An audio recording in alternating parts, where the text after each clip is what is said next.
She was 36 years old, and what her uncles will left her was a joke told at her expense on the steps of the county courthouse in Laredo Flats, Texas, on a Thursday afternoon in the autumn of 1896, while her two cousins walked away with 400 acres of productive farmland between them, and she stood in the dust holding a deed to the one piece of the Crane estate that nobody had wanted in 20 years. A quarter-mile strip of dry creek bed, rocks and silt and thornscrub, the ghost of a waterway that had stopped running before most people in the county could remember it running at all. Her uncle, Prentiss Crane, had been a careful man in most things and a contradictory one in this, leaving the best of what he had built to the nephews who had waited for it like patient creditors, and leaving to the niece who had nursed him through his final 2 winters nothing but the creek bed she had played in as a girl and a deed description that the county assessor had listed, without irony, as having no assessed value whatsoever. She had $11.40 to her name, the clothes she stood in, and the small leather satchel her mother had left her, in which she carried her father's old surveying compass, a habit that made no practical sense and that she maintained anyway, the way a person maintains any connection to the dead that costs nothing but the carrying. $11 was enough for 1 month's rent above the feed store in Laredo Flats, no more, and what she was supposed to do after that month ended was a question nobody at the courthouse had troubled themselves to answer. The deed was for a dry creek bed. It was the last thing in the world worth owning, and the 11 people who had witnessed the will's reading understood this uniformly, and several of them said so, in the specific, almost cheerful way that people speak about disasters that are not happening to them. What none of them knew, what Mabel Crane herself would not know until the afternoon she first walked the full length of that dry creek bed and knelt in the silt beside a section of the bank that bulged outward in a shape no natural erosion had ever produced, was that someone, a very long time ago, had built something in that creek and buried it, and that what lay behind the buried stone wall at the creek's midpoint had been waiting, in the particular patient silence of stone and water and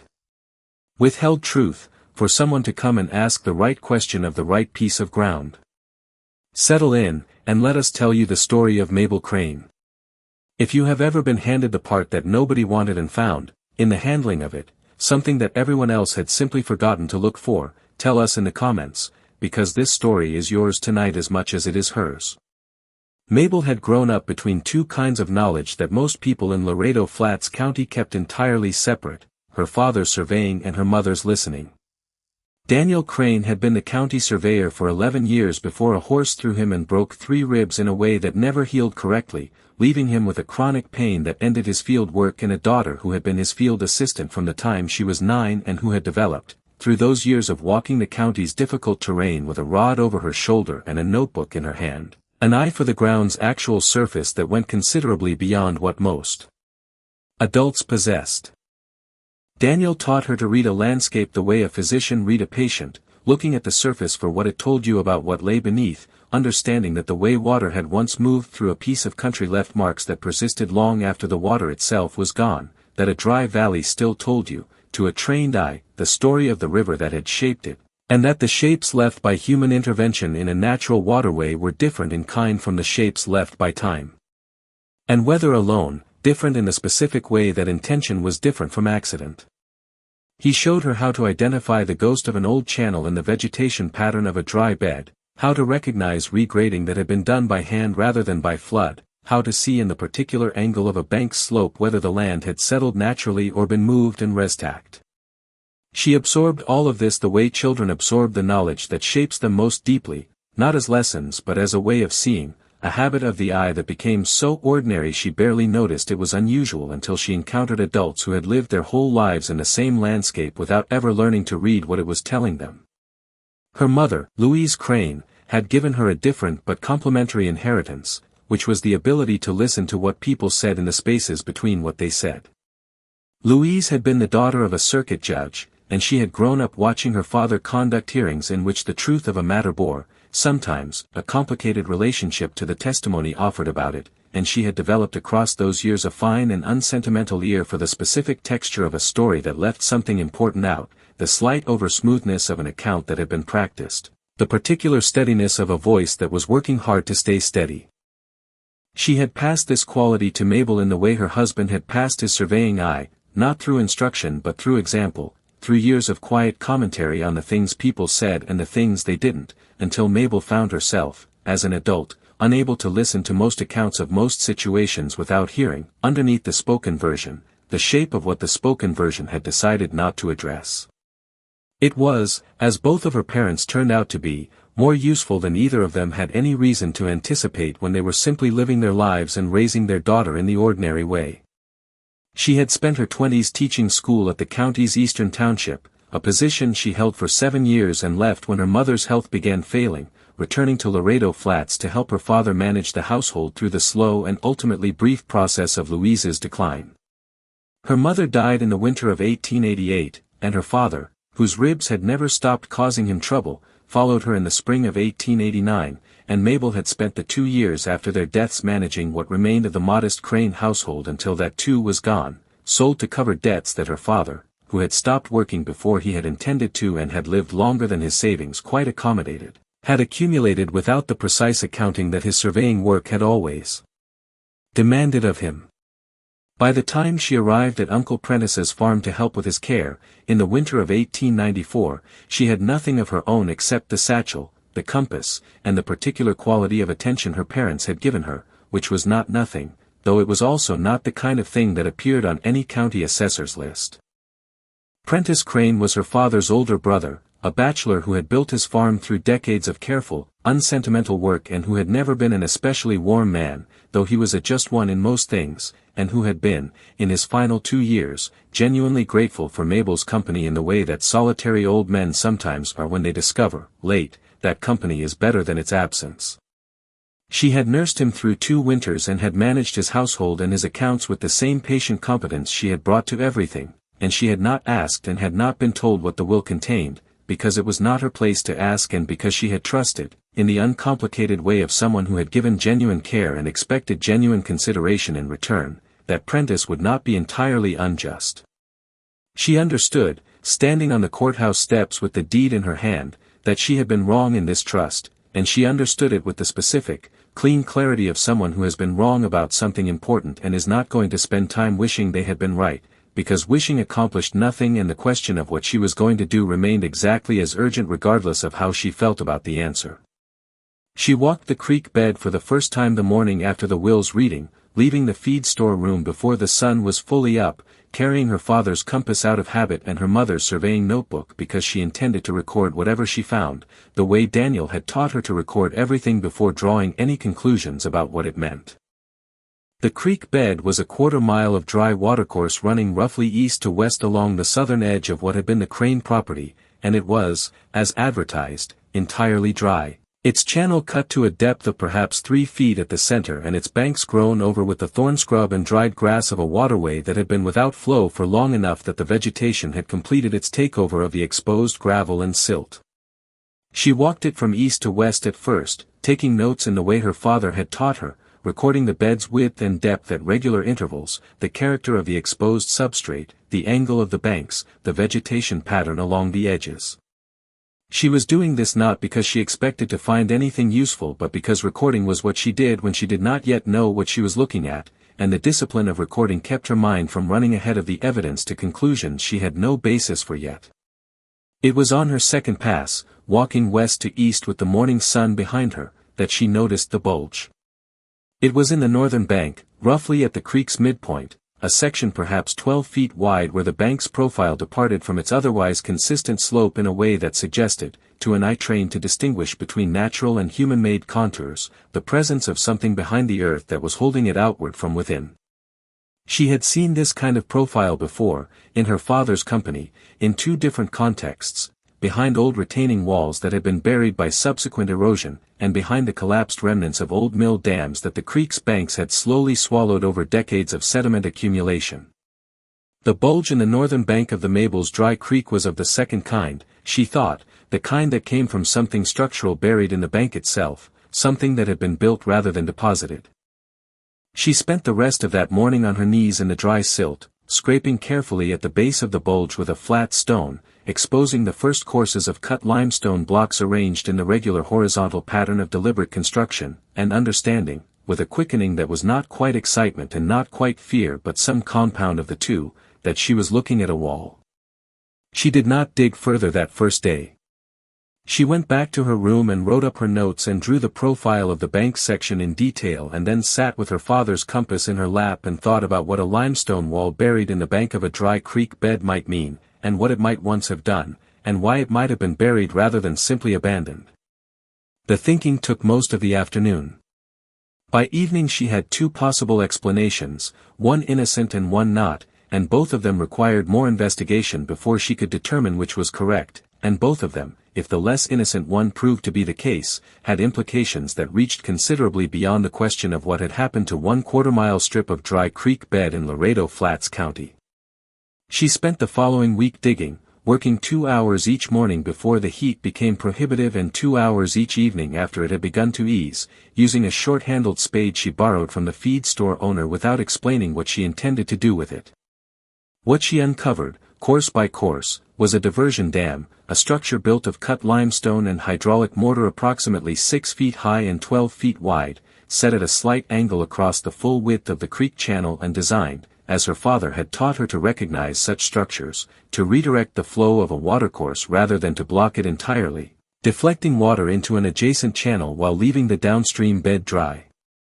The diversion channel itself, she found after another 2 days of careful clearing, ran northward from the wall's western face, cutting through what was now the edge of her cousin Harold Crane's property, and terminated, as she traced it through the thornscrub on a borrowed horse one long afternoon, in a series of old earthwork embankments that had once formed an irrigation pond of considerable size on the property's northern section, now silted up and grassed over and used as an ordinary pasture without any apparent awareness of what its slight artificial depression represented. What would you expect to find built into the base of a buried limestone diversion dam, in a waterproofed cavity just above the mortar line, wrapped in pitch-sealed canvas and leather and placed with the specific deliberateness of a man who intended it to be found by the right person and not by the wrong one?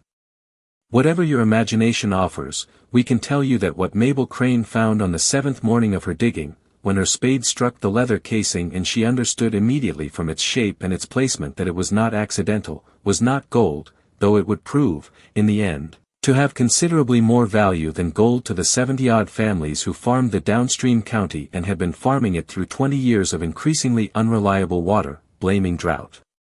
and bad luck for a shortage that had, in fact, a rather more deliberate origin. The leather case held a bound journal and 3 folded documents, all of them dry and legible after what the journal's first entry established as 22 years in the sealed cavity, protected by the pitch and the leather and the limestone of the dam itself against the moisture that would have destroyed them in any less carefully considered location.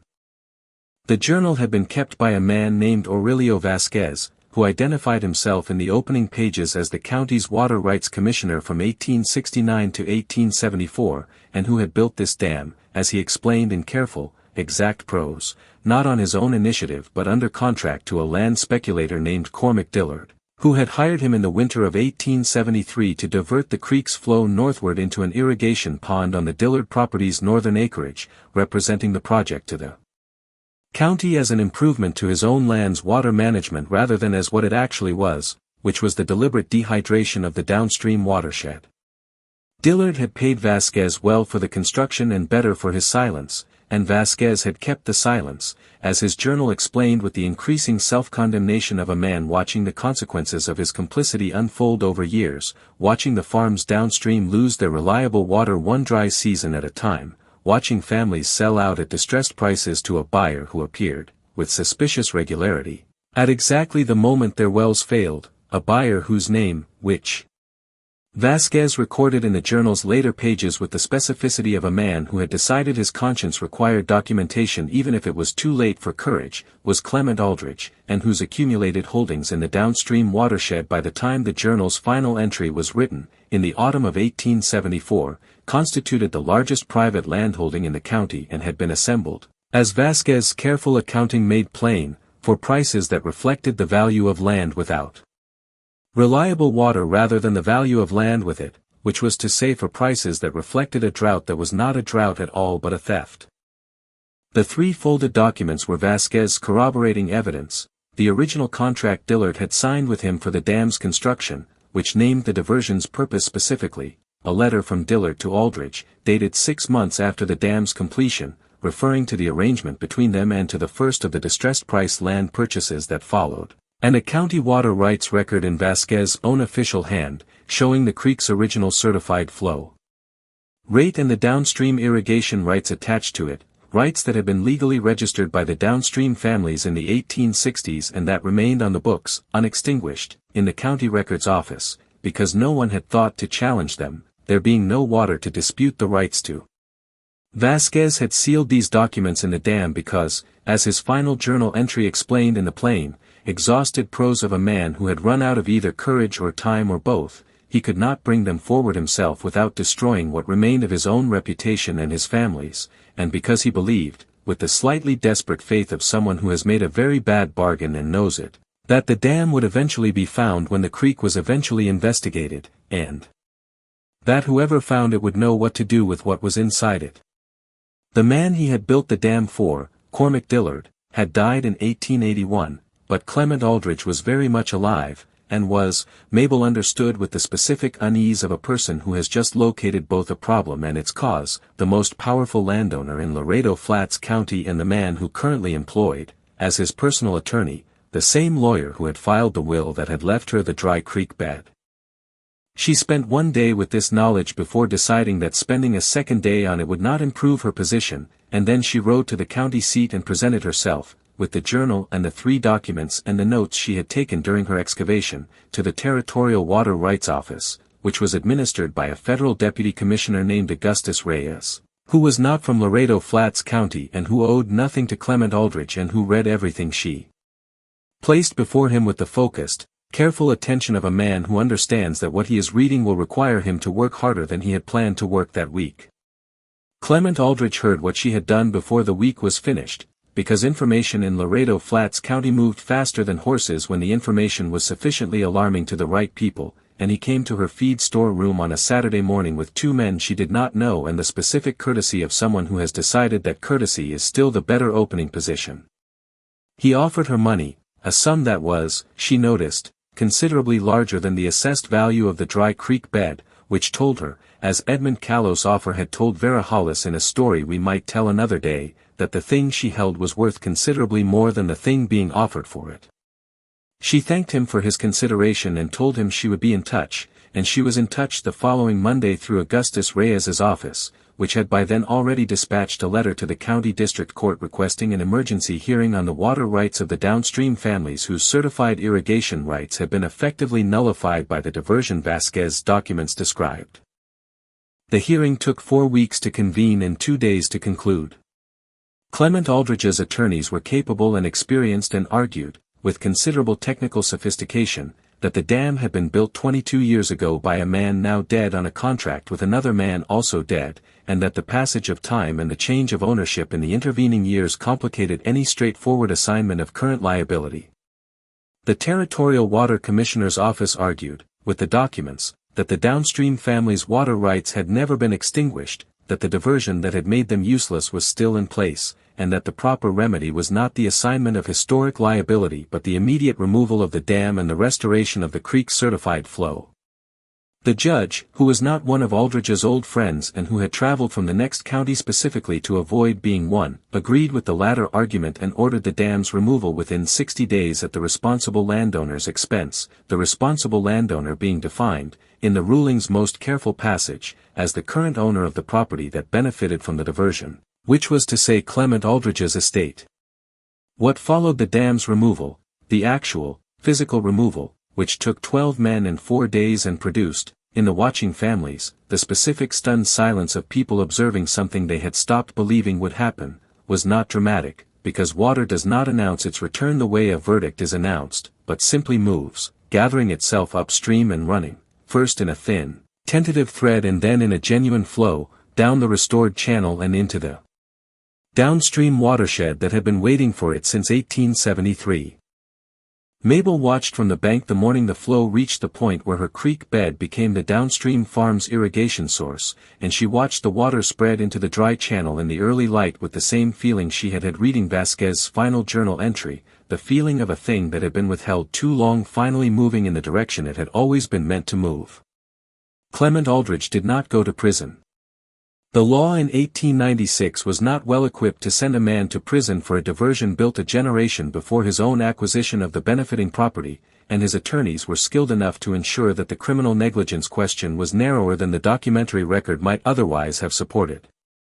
But he lost, in the course of the water rights proceeding, a great deal that was not legal and not monetary but proved to be the most durable kind of loss available to a man whose wealth had rested on a community's good opinion. He lost the community's good opinion, which had been the foundation of his credit and his contracts and his ability to do business in Laredo Flats County as anything other than a man who had to prove himself trustworthy rather than assuming it.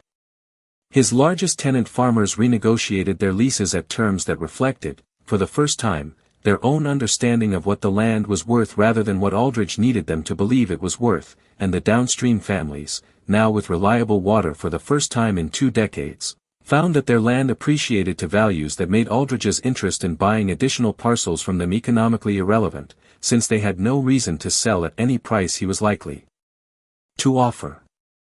As for Mabel's cousins, Harold and Vernon Crane, whose farms sat above the diversion point and whose irrigation pond had been fed by the diverted water for 20 years without either of them appearing to have understood precisely how the pond had come to exist, the court found, and the family found, that the irrigation pond and its earthworks would need to be removed as part of the creek's restoration, since they constituted the physical infrastructure of the diversion. Harold took the loss with the silence of a man who suspected his own ignorance might not have been entirely innocent and preferred not to have it examined closely. Vernon, who was younger and more genuinely surprised, came to Mabel 3 weeks after the hearing with an apology she had not expected and which she accepted without cruelty, understanding that the wrong done to her had been done primarily by their uncle and by the man who had shaped their uncle's understanding of what the creek bed was worth, and that her cousins were among the many people in Laredo Flats County who had simply not known what they were looking at.